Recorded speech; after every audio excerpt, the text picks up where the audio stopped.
है अगर गुरुवर का सानिध्य पाना तो विद्यासागर.गुरु पर जरूर आना।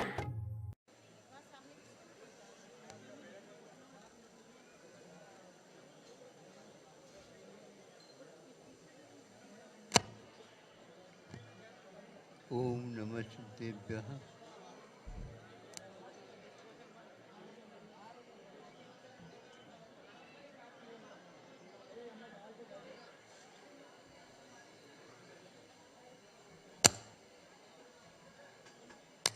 ओम नमः सिद्धेभ्यः। ओम नमः सिद्धेभ्यः। ओम नमः सिद्धेभ्यः।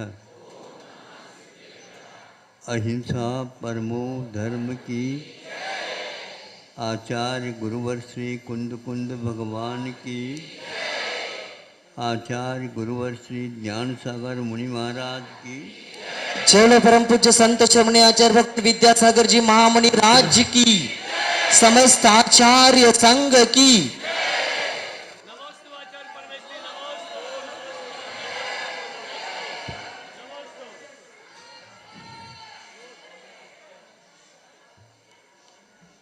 समय बहुत कम है, आज रविवार भी है। आप लोगों को विशेष रूप से आज कार्यक्रम एक नहीं, दो नहीं, दो तीन मिल सकते हैं।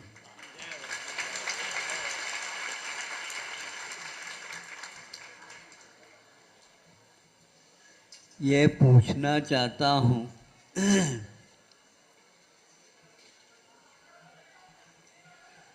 जब बहुत बड़ी पीस को ऊपर ले जाना है तो ये बहुत सारे देवालय बने हुए हैं। बड़ी बड़ी शिखर के ऊपर उसके अंतिम छोर में कलशादिक का आरोहण कराया गया है। इतने ऊंचे तक वे कैसे पहुँचे, ये एक विषय हमारे सामने आ जाता है। उस समय में भी बुद्धि चलती थी और इस समय में भी बुद्धि चलती है। भले ये मालूम नहीं पड़ रहा है कि उसके पास पैर कहाँ है। बुद्धि के पास पैर चाहिए ना। बुद्धि इनकी बहुत अच्छी चलती है, मैं देखता हूँ इनके पास पैर कहाँ है। बुद्धि के लिए, चलने के लिए पैर की आवश्यकता नहीं, किंतु हम संकेत देने की अपेक्षा रखते हैं। उस संकेत से कितने गुणित क्रम से काम होता है हम गुणकार नहीं जानते हैं, किंतु इतना अवश्य है गुणित क्रम में निर्धारित संख्या नहीं होती है। वो किसकी कितनी गुणित है ये तो भगवान जानते हैं। फिर भी मान लो बहुत बड़ी पीस को ऊपर पहुंचाते हैं और आप लोग लोड वगैरह जो चलाते हैं ट्रक वगैरह, उसमें जब कभी भी गड़बड़ियाँ हो जाती हैं तो उस समय उस जैक के माध्यम से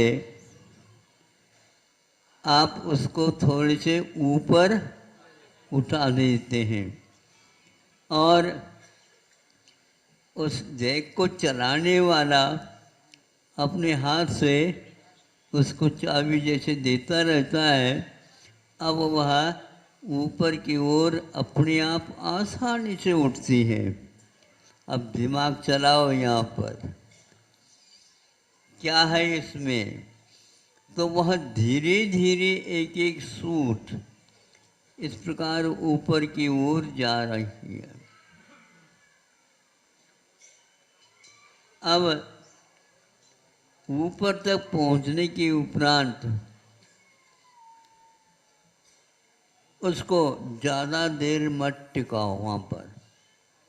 वो ज़्यादा देर तक वहाँ पर जेक न रहे, क्योंकि उसको यदि गति नहीं देते हैं तो टूटने की संभावना भी रहती है। ये उसका दायित्व है और आपका भी दायित्व है। इसके पास क्षमता है, ऐसी क्षमता नहीं है। आप जल्दी जल्दी उसको अब कहते नहीं, अब ऊपर मत जाओ, थोड़े से और काम है इसमें। हमने इसको भी एक बार टेस्ट कर लिया। अब नीचे बटन दबा दिया, अब नीचे की ओर आने लगा वो। मैं ये पूछना चाहता हूँ, चढ़ते समय तो कम से कम ज़्यादा शक्ति लगानी होती होगी, नीचे उतरने में शक्ति क्या लगेगी? उतनी ही शक्ति नीचे उतरते समय में भी लगती है और गति में कोई भी फर्क नहीं आती। इसको बोलते हैं दिमाग चलाना। और आप हाथ पैर तो चलाते हो, लेकिन आपकी दिमाग नहीं चलती है। इसलिए हमें ऐसा लगता है कि मनुष्य का आकार तो मिल गया, लेकिन मनुष्य का एक प्रकार से आचरण अभी नहीं हो रहा है। इसलिए मोक्ष मार्ग में दिमाग चलाना होता है और ज़्यादा नहीं। लेकिन ज़्यादा यदि मान लो दिमाग चलने लग जाता है, उसको बटन दबाने की भी आवश्यकता होती है। अब हमें बताओ, हाथ अपने आप तो ताली नहीं बजा सकते, किसने कहा है ताली बजाओ? इसका अर्थ यह है, प्रसंग के अनुसार आप विषय को समझ रहे हैं, इसलिए आपने हाथों को संकेत दे दिया। वो संकेत देने वाला कौन है? समय पर बुद्धि है। इसलिए ज्ञान समान न आन बोलते हैं। ज्ञान के समान संसार में और कोई वस्तु नहीं है। लेकिन ध्यान रखो, उसी ज्ञान ने ही हम लोगों को फजीती कर रखी है। अति ज्ञान हो जाता है और अन्यत्र उसका उपयोग किया जाता है, निश्चित रूप से उसमें व्यत्यास, उसमें समस्याएं, उस समय अनेक प्रकार की बातें आएंगी। और खर्चना जैसे लगता है वो खर्च फिर्च नहीं है, वो तो समान रूप से आता। नीचे उतरते समय में भी उसको उतना ही श्रम करना पड़ रहा है, ज़्यादा ऊपर चढ़ते समय नहीं, तो उतरते समय में भी वही है। इसी को बोलते हैं संयम। चढ़ते समय ही चाहिए ऐसा नहीं, उतरते समय में भी वही चाल, वही गति और वही श्रम होता है। इसलिए मोक्ष मार्ग में श्रम समान ही रहता है। ज़्यादा करने से फिर चर्या में अनेक प्रकार के व्यवधान आ सकते हैं। आज यदि आप लोगों को कुछ देखना है, समझना है और सोचना है, फिर बाद में निर्णय लेना है। आप लोग बहुत कुछ चल चुके हो, अब उतरना है या आगे ऊपर चढ़ना है, ये बताना है आप लोगों को। हाँ, अब ध्यान रखो, दुनिया में बहुत सारी चीज़ें होती हैं और वह ऊपर नीचे होती है, किंतु आयु कर्म एक ऐसा है जो एक बार निकल चुका हमारी है। हम थोड़े से और आपको कुछ सहयोग दे सकते हैं। देव महाराज, आप ऐसा आशीर्वाद दे दो, मेरी जो है पुनः आयु कुछ काम में आ जाए। अभी क्या सोए थे आप? बोलो, आपका जीवन था, आपका सब कुछ था, किंतु वह विचार की घड़ियाँ होते हुए भी उस समय हम विचार नहीं कर पाए। करते तो हैं लेकिन विपरीत दशा की ओर करते हैं। परिणाम स्वरूप संयम नहीं होने के कारण वह दुखित हो जाता है। आचार्यों ने ये कहा, यहाँ पर दुखित होने की बात ही नहीं है। संयम जहाँ आता है वहाँ पर सुख का साधन होने के कारण दुख तो बहुत पीछे रह गया, जो अज्ञान की परिणति मानी जाती है। इसलिए आप लोग ज्ञान का सदुपयोग करिए। एक तो ज्ञान पंचेंद्रिय संबंधी होता है और एक मानसिक ज्ञान अथवा आत्मिक ज्ञान होता है। वह एक प्रकार से मोक्ष मार्ग में बहुत बड़ा काम करता है। दूसरा एक उदाहरण दे करके आपको यह समझाऊंगा कि यह क्रेन अथवा जैक जो है इसमें फिर भी आवाज़ होते रहते हैं, टट टट टट टट। इस प्रकार वहाँ पर आवाज़ होती रहती है, क्योंकि उसके लिए नट और बोल्ट और स्क्रू हैं, उसके ऊपर भार पड़ने के कारण ऐसी आवाज़ आती है। अब हम आपसे पूछना चाहते हैं, घड़ी को लेकर के चलिए आप। घड़ी है, उसको देखने के लिए, नापने के लिए और कुछ साधन सामग्री उसमें जोड़ दी गई है। अब हम पूछना चाहते हैं घड़ी को, जैसे क्रेन है वैसे ये है, लेकिन वह यहाँ और आगे का काम बता रहा है। क्या बता रहा है? वह घंटा 6 के ऊपर है, मान लो वह कांटा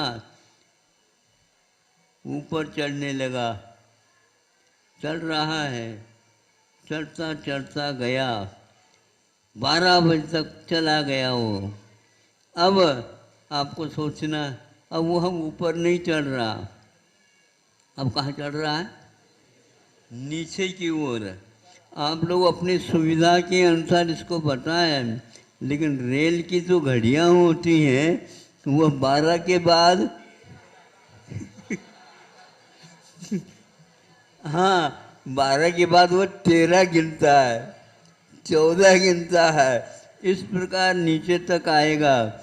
12 घंटे का दिन होता है और आपको समझते हैं 24 घंटा होते, कहाँ चलाओगे बताओ? वही वही काटा है और वही वही सब कुछ होते हुए भी रेल कहता है कि 24 घंटे गिनो, तो आपके 12 घंटे नहीं निकलते, प्राय करके 12 घंटे सोने में निकल जाते हैं। अब क्या करोगे? अनिवार्य है सोना नहीं, वहाँ पर भी आप विश्राम करते हुए दिमाग से काम ले सकते हो और उसको काम करना पड़ेगा और कर्म की निर्जरा होती है। इस प्रकार भले ही वह शयन कर रहा है, किंतु फिर भी समता रखने के कारण निश्चय उसने संकल्प लिया है, उसमें किसी प्रकार की तब्दीली नहीं होती है। यही एकमात्र। अभी घड़ी को पूछते हैं, नीचे की ओर आ जाए, वह ऊपर चढ़ता उस समय भी कोई आवाज़ नहीं करता और नीचे आता उस समय भी तो उसको भार नहीं पड़ता है। संयम में भार नहीं पड़ता, किंतु वह एक नियंत्रण रेखा के अनुसार चलता रहता है। चाहे उतार हो, अरे भैया जीवन का तो चढ़ाव है, नहीं समझे, समय की तकाजा है।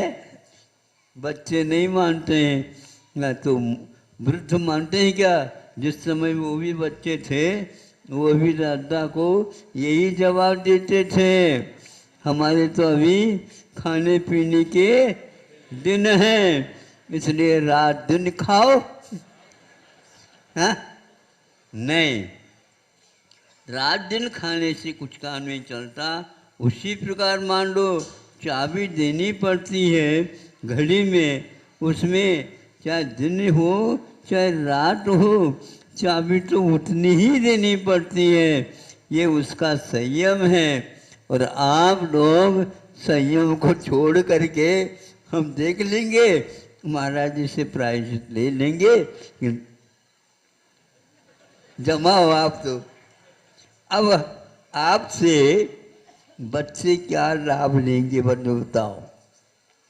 एक ही पंगत में बैठे हैं, इसलिए सोच विचार करो।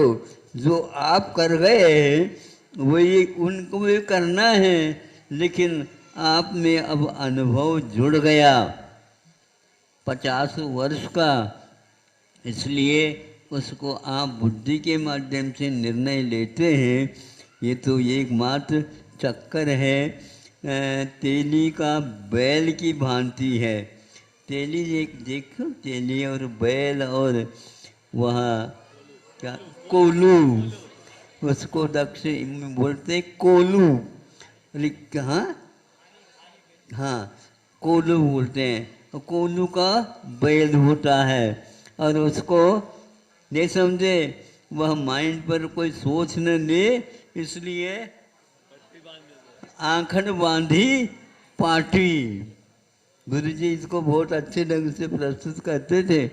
अब आंख में बांध दिया, 12 बज गया या शाम तक, वैसे ही बीच बीच में उसको कुछ नाश्ता वगैरह देते रहें, काम लेते रहें। वो सोचता है हाँ खोल दिया, अब कम से कम 12 घंटे चल गया हूँ, सफ़र तो काफ़ी हो गई है, देख तो लो। वो कहता अरे कि ये क्या है, इतना मैं चल चुका हूँ, मंजिल तो मिलने वाली है। बोलो क्यों? क्योंकि यहाँ जानबूझकर आंकन बांधी पाठी, बच्चों से खेल में आंख मिचौनी, तो खेल खेलते हैं, खेलने में आनंद लेते हैं। अज्ञान के कारण ऐसा होता। यह घड़ी में किसी भी प्रकार से संयम का असंतुलन नहीं होता है, और ऊपर की ओर चली जाए नीचे की ओर चली जाए, उसका भार समान रहता है। सब लोग अपने अपने घड़ी तो बांध रखी है, लेकिन घड़ी के द्वारा आप बंध गए क्या? घड़ी को बांध रखी है बताओ? घड़ी के द्वारा आप बंधे हुए हो, इसलिए कोलू का तेली का बैल की भांति न बनो, नहीं तो आपका जीवन अब अंत में कहेंगे कहाँ है, वहीं के वहीं हैं। क्यों? बच्चे भी खा रहे हैं, आप भी खा रहे हैं, बच्चे भी सो रहे हैं, आप भी सो रहे हैं, बच्चे भी कुछ काम कर रहे हैं, आप भी वही काम कर रहे हैं। अब हमें रवाना होने का समय हो गया है, इसलिए सोचो। अब क्या सोच रहे हैं महाराज? जो दंड मिलेगा उसको तो हमें स्वीकार ही करना पड़ेगा, क्योंकि हमने ही किया है सब कुछ काम। हम दूसरे के निमित्त से भले करते हैं, लेकिन अपना ही काम करते हैं। यह संयम में हमें बोध हो जाता है। गुरुओं की कृपा रही है। समय आपका हो गया है, अगले कार्यक्रम आप लोगों को अवगत होते रहेंगे। अब इतना ध्यान रखना कि आज 2 कार्यक्रम समय पर होंगे ही, लेकिन हमारा चातुर्मास समाप्त हो गया है। हाँ, और कई लोग रविवार है, अब के बाद रविवार काम होता है पता? कई लोग सोच रहे होंगे हमारे ओर कोई ओर नहीं है और छोर नहीं है, जिनका पुण्य का उदय होगा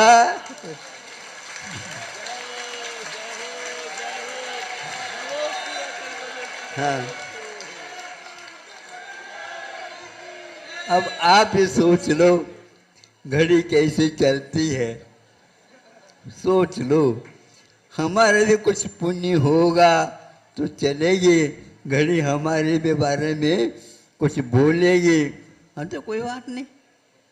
बड़े बड़े संत हुए हैं और तीर्थंकर तो ऐसे संत हैं क्या बताएं, लेकिन वे भी कभी अपने विहार के बारे में नहीं बोलते हैं।